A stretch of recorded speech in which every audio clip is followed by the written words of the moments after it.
I'm going to tie a little trout nymph today. This is the Brassie, probably one of the simplest trout nymphs you could ever tie. It has two ingredients to it, at least the original version of the Brassie does. It just has a wire body and a Peacock Herl Thorax to it. That's it. There's nothing else to it. Like I said, there's different variations you can do a little research on where people have changed it up a little bit, and I'm certain all of those are very effective. But I just wanted to tie the Brassie as I was taught years ago. As far as I know, is the original Brassie. It is just some wire and Peacock Herl. This is a size 16 hook, which is a bit small, but the Brassie typically is tied on 16s, 18s, and 20s, possibly even 22s. So I decided I could have gone with like a 14 or 12, had a much prettier thorax to it and everything else, but I decided to do it on a 16 just to show you that what it's like tying in these small sizes, especially if you're somebody who happens to have big, gnarly, bold, fat fingers. So that's the Brassie. I'll get started tying.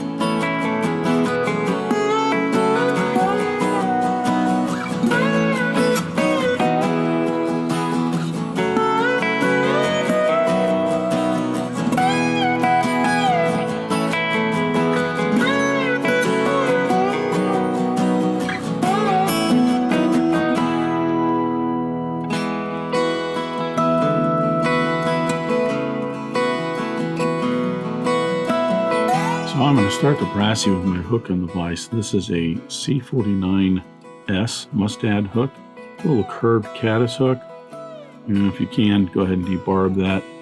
The problem here is I need to grab just the back corner of the bend of that so that I want to get the brass wrapped down around the edges, and it's difficult to get in to debarb that, but I can debarb that later. So I'm going to have that in the vise here. Like I said, I'm just grabbing the very low corner of the bend there. Attach my thread. I'm using a Danville 6/0 in black.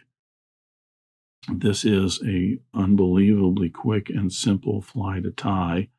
You're going to attach your thread just behind the eye of the hook a little bit. It is not super important as to where, because then we're going to tie in the wire that we're using. That's where the Brassie gets its name, is that it is a brass wire, or in this case, a copper-colored wire that I'm using. You can use all kinds of different colored wire on these. Original was probably just a gold brass wire, but I'm using a copper. This is a UTC Ultra wire in a size Brassie. That's what the BR means. And I'm only using it because of the size hook here. This is a size 16 hook. If I was, say, on a 14 or on a 22, then I would go with a larger size wire or a smaller size wire. It's up to you. I'm going to take the wire at this point. I'm going to attach it to the hook. I like to just grab it underneath the hook right here so that as I bring the thread around, it traps it along the hook shank. And I'm going to wrap down along the hook shank all the way down deep into the bend here. And that's just my preference on this particular hook, to have the wire actually wrap in down the bend of the hook. The original Brassie was tied on just regular straight shank nymph hook, so you could use like a 3906 or 3906B if you want. Typically it's in smaller sizes. And you could certainly go down the bend of those hooks a little bit if you want. It just gives it a little bit of a curve, which I kind of like. The most difficult part of this fly is right here, because you're going to wrap the wire around the hook shank. You want to try and get each wrap right in next to the previous one. One thing you could potentially do with this, and I've seen some people do, is leave your thread hanging down here. That way, as you grab and bring this around, the thread hangs on it and tends to push it back up against the previous wrap. Not a whole lot of room here for me to do this, me and my fat fingers, so I just as soon have the thread up front, and I'll just take my time and be careful, trying to get each wrap right in front of the other. At the same time, You're tying this as a fishing fly. I don't think if you have a few gaps in the wire and the black thread shows through, it's going to deter the fly. Actually, I think it's going to help that segmented look that you're going for and that presentation that you're looking to show to the fish that this is a juicy little bug that's all segmented and worth eating.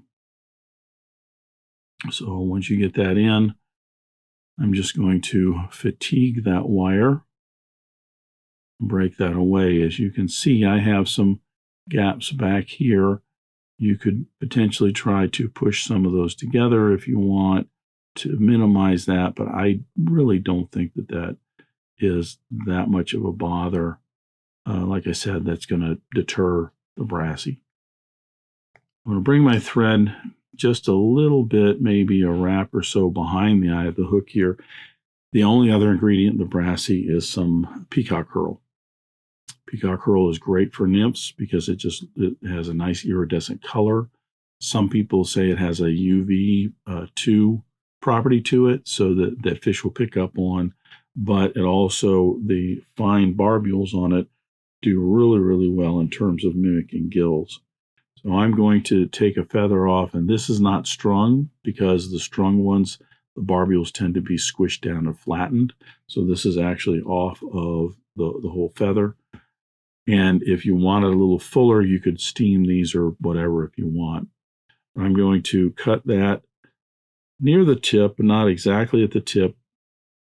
I'm going to cut that just so that I have a little bit of a handle to tie that in right behind the eye of the hook, and then wrap backwards, maybe about a hook length, and then back forward again up behind the eye of the hook. Might want to give your thread a little bit of a clockwise twist here so that it doesn't flatten out. You have a nice cord for tying that in. Then you're going to take that Herl. This you have to be careful with as well because the tip of that Herl is pretty delicate, and if you're not careful, you're going to snap that off right here at this step. All you're going to do is wrap in about a half a dozen wraps right here, working your way up to the eye of the hook, just to make a little bit of collar of Peacock Herl. Take your time with this in terms of not trapping down any of those barbules. You can cut that off or even break that off if you want. Now I like to wet my fingers just a little bit here, smooth that back, and I get one wrap in there, and then a couple of wraps for whip finish. Not much. Tiny, tiny little hook. Snug that down. Trim away the excess thread. Now, it may look like those peacock barbules, I flattened them down and squished them down, but in the water, these are going to fluff back out and they are going to come to life once they are in the water. I'm going to put a little bit of head cement on here, not much, because I don't want to drown it and end up gluing up all of my, that's too much, gluing up all of my Peacock Herl. Getting too much here. Be careful with it. You can even just take a little bit and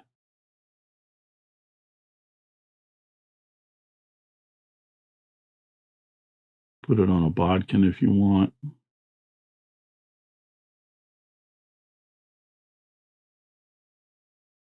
Being a little more fastidious than I probably need to be, or don't. It's so quick to tie these. You can tie a dozen or two of these in no time at all. And, you know, if it's not that secure and it falls apart, just swap the fly out. So,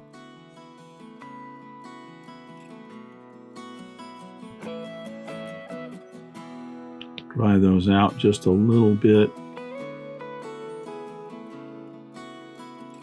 Those will fluff back out as they dry out. Like I said, and I guarantee you when this is in the water, those will all fluff right back out. And that will do just what you want in terms of mimicking a little larvae, a little something in the water, gills, and so on and so forth.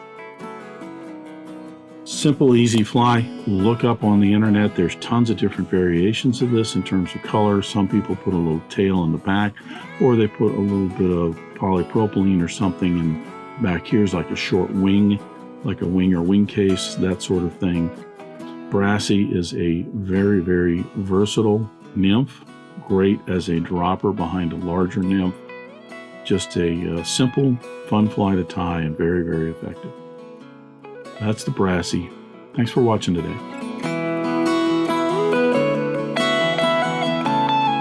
Thank you for joining me at the Vice today. I hope you learned a new pattern, at least a tip or trick here and there. If you'd like to help Dress Irons, you can like, comment, share, subscribe, all those wonderful things for the video. You can also head out to dressedirons.com where you can buy flies, tools, stickers, and merch, or you can join a growing community over on Locals at the Dressed Irons Fly Tying Guild. You can also donate to Dressed Irons if you want through the link at the bottom of the description. I thank everybody for their ongoing support, as it really does help the creation of these videos. And what's important is to remember, only fly tying. If you're not having fun, you're doing it wrong.